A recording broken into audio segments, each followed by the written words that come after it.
The Pueblo Santa Fe style homes are generally smooth stucco.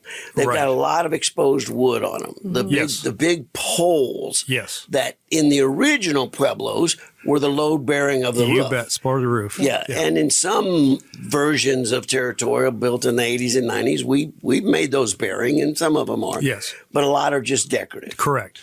They're decorative, high maintenance. They're high maintenance decorations mounted to the outside. Absolutely.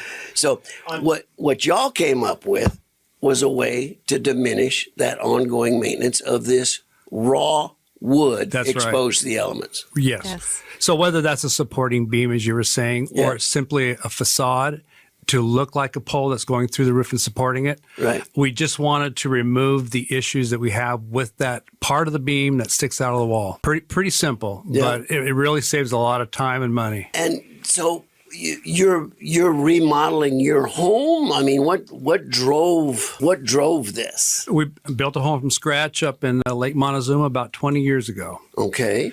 And territorial, and I wanted those Vigas. You know, a lot of people build these territorial style Pueblo homes without the Vigas now because of the issues of the past.